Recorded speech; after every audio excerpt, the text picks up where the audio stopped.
Hello and welcome to a relaxing video about how to have fun with watercolours. My name is Megan and I'm an illustrator and I use watercolours predominantly in most of my work. I've been using watercolours for over 20 years. During that time, I've discovered lots of tips and tricks through a lot of experimentation, and in this video I will show you 3 ways I have fun with watercolours. I hope you enjoy the video and don't forget to like and subscribe, it means a lot. Here are some general equipment that you will need. A large selection of watercolour brushes, lots of different sizes and shapes. Some watercolour paint. I use the Kuretake Japanese watercolours, but you can use any type of watercolours that you have. And 2 jars of water, one to rinse your brush with the watercolour and the other one to use for clean water. But to be honest, I usually get both jars dirty with watercolour, so I often have to replace both waters. And here are some items that you need specifically for this tutorial. Some tissues or any material that's absorbent. This paper towel, for example, is great because it has this amazing pattern of circular dots. You need some table salt. Any salt from the kitchen is fine. And you also need some masking fluid. There are many different types of brands. This one is the Daniel Smith brand, but any brand will do.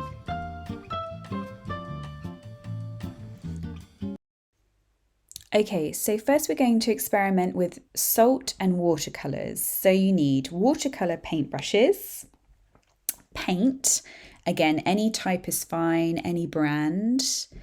And if you can find different types of salt, for example, this is fine sea salt, or also rock salt that has got bigger grains.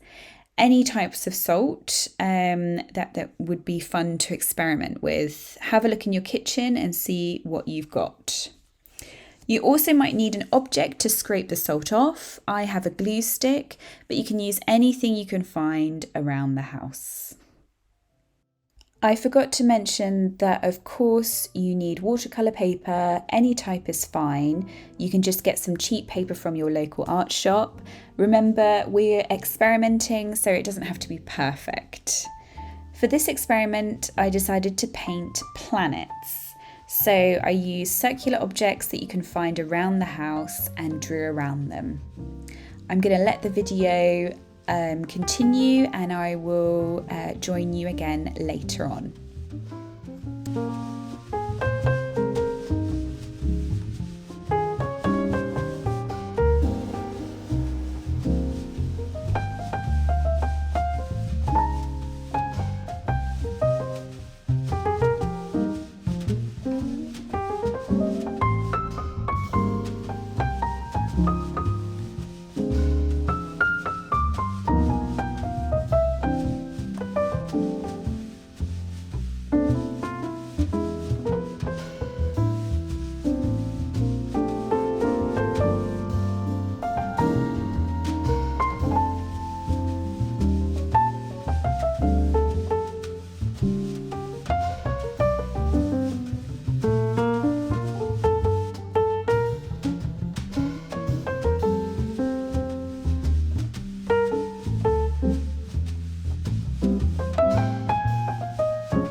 So here you can see the salt that has been sprinkled on the planets. You can see some changes to the watercolour.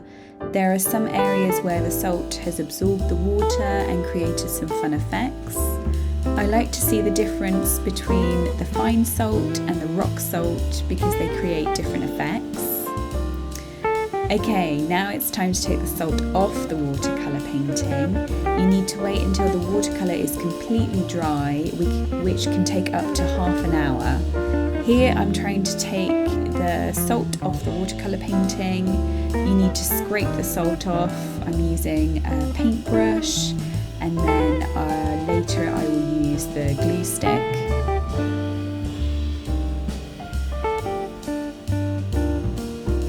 The rock salt is quite tricky, but the fine salt is easy to remove.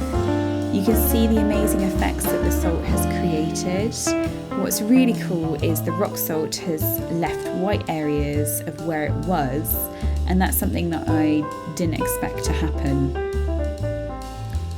I do think that different watercolours have different reactions, because the last time I did this I used Winsor & Newton watercolours, and they reacted a little bit differently from these Japanese watercolours. But it's always fun to experiment and try out different watercolours with salt and see what you like and what you don't like and what you would like to experiment more with.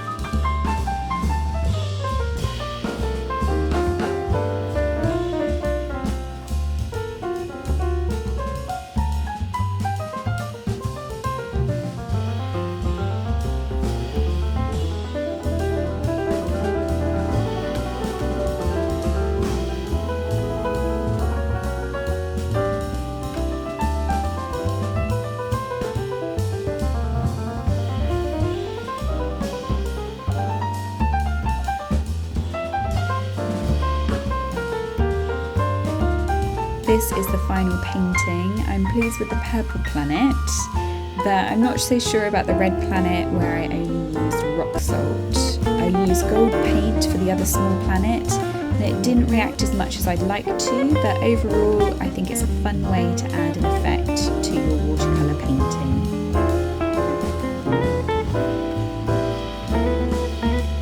The second experimentation we're going to try is using masking fluid. So again, you'll need your watercolour paintbrushes, some paint, and I recommend that you use some masking tape to tape around the edge of the painting. Some low tack tape is really good because then it doesn't remove the paper when you remove the tape. And you will of course need some masking fluid. And you need a rubber to remove the masking fluid once it's dry.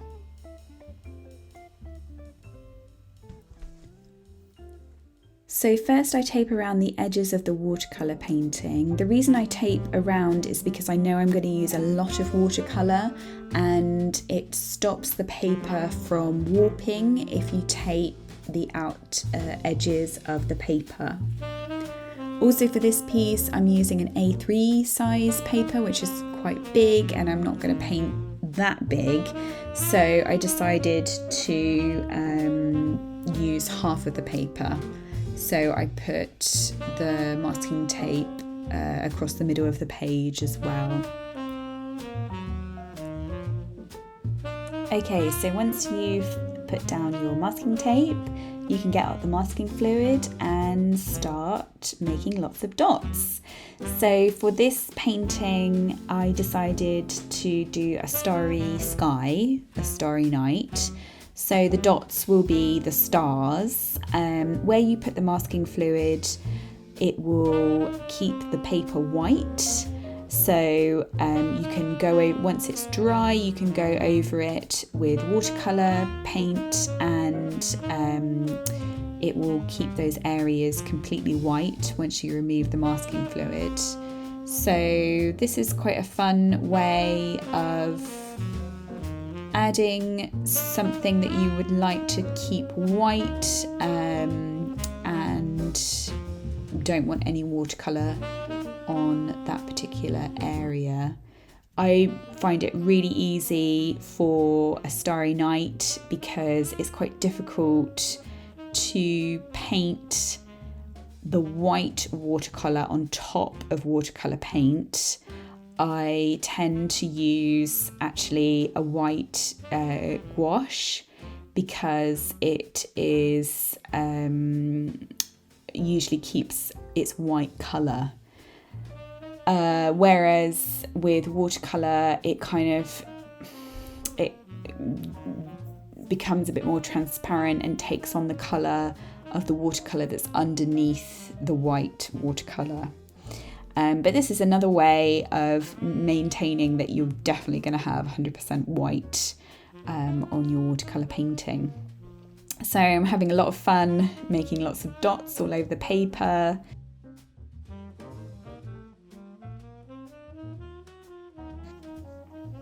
You can definitely have fun experimenting with different shapes of the stars. Perhaps you would prefer a more Milky Way type of sky, so you could create long strokes across the page. Just have fun with it and experiment with, what you would like your starry sky to look like.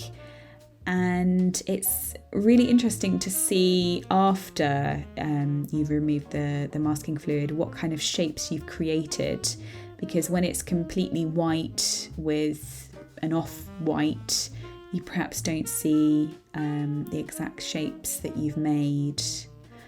Alright, now the masking fluid is completely dry. Again, you may have to wait quite a while. I would say up to an hour or two for it to completely dry.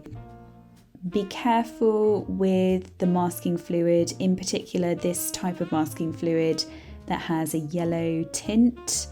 If you leave the masking fluid on the paper for too long, for example for several days, the masking fluid will stain the paper, and so you will have a yellow tint underneath the masking fluid when you remove it. So it's best to remove as soon as you've finished painting the watercolour, and obviously the watercolour is dry, and then you remove it within, I would say, at least the same day to prevent the stain on the paper.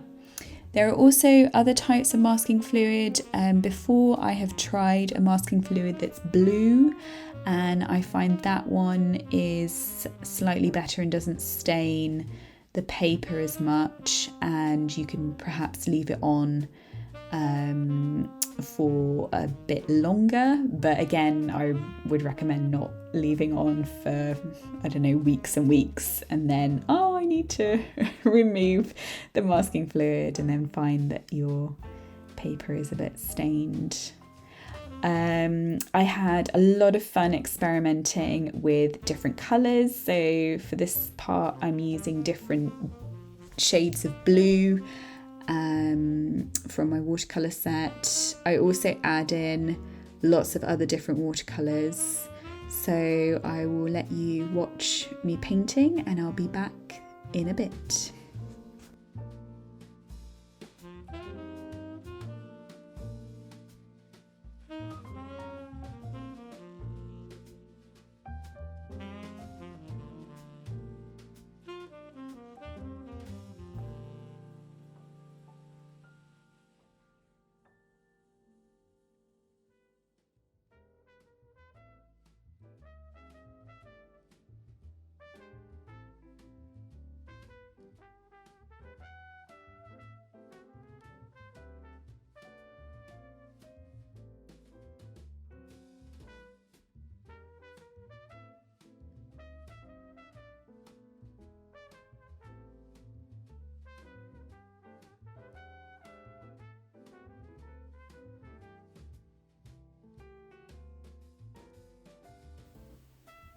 Okay, so now the watercolour painting is completely dry, and I'm using a rubber to erase the masking fluid from the paper. Depending on the size of the masking fluid marks that you've left, it can be quite easy to remove with a rubber, or sometimes it's a lot more difficult. For example, this quite large area took me a while to remove. If you're using a lot of masking fluid, so you've painted quite a large area, sometimes you can actually peel off the masking fluid and you don't need a rubber. But I find that the rubber is the best way to remove masking fluid, particularly with small dots of fluid like this. Okay, and now time for the big reveal. I'm removing the masking tape.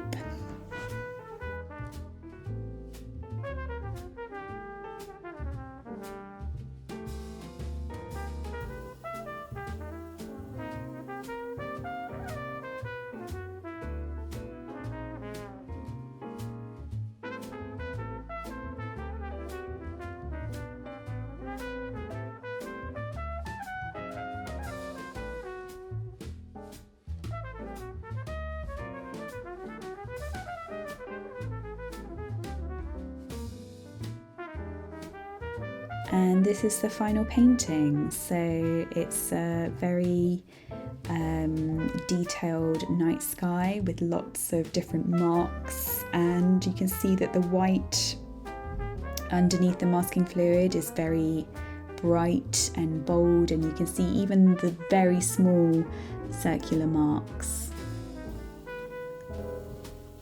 For the final painting, we are going to experiment with tissues and paper towels. So you will of course need some paintbrushes and watercolour paint and some masking tape, because again we're going to use a lot of watercolour paint on the paper.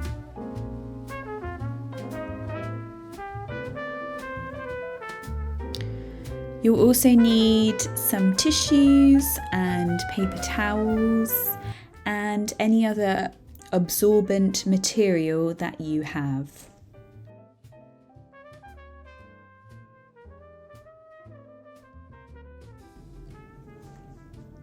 So for this painting, I decided to create a misty mountains scene. So first of all, I'm sketching out some mountains. I'm doing lots of different sizes so that I can create lots of different layers of mountains with different colours and textures.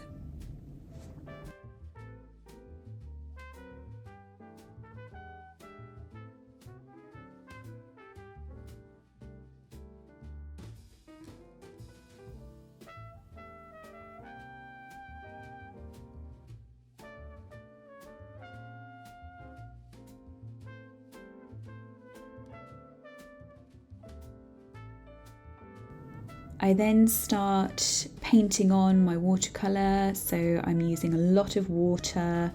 The more water the better, and I'm starting off with a very light blue. So for this painting I'm mainly using blues, and as we go down the painting the blues become darker and darker. So I'm using my tissue, I put it on and then rub all over the tissue to absorb the water, and you can see that it's created this really cool effect.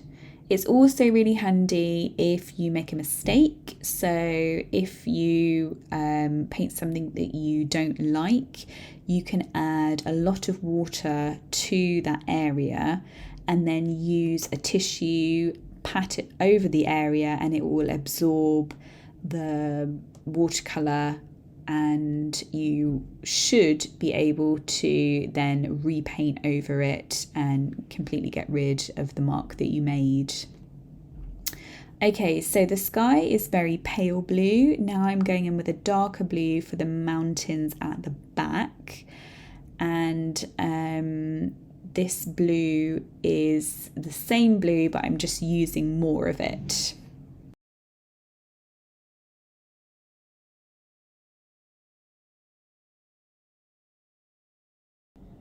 So there's quite a cute little mountain that's popping up between the other larger mountains. I've painted that a different blue that is quite darker, but then I go in and I use my paper towel with the interesting circles, and it's created this really cool effect with the paper towel. This is something that you can either keep with the dots, or if you brush the paper using the paper towel, you can create a kind of more brush effect, and it doesn't have the dots on that come with the paper towel.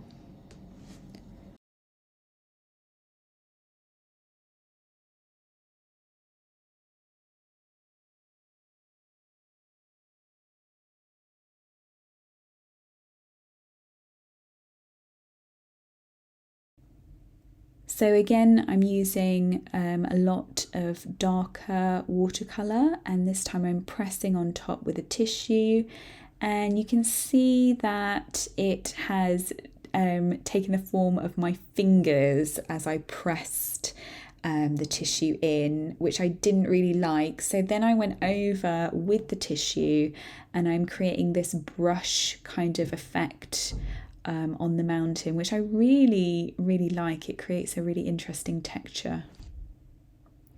I will let you watch the rest of the video of me painting these mountains, and I'll see you in a bit.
So this is the final painting, and you can see that I've created a lot of different textures throughout the different mountains.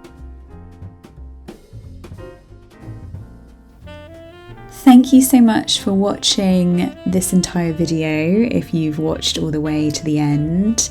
Here's a recap of all the paintings that we painted in this video. So we had the planets painting with the salt, the mountains painting, we're using tissues and paper towel, and the starry painting using the masking fluid. I hope you enjoyed this video, and please let me know if you try any of these experimentations. I would love to see your work and what you used in your watercolour paintings.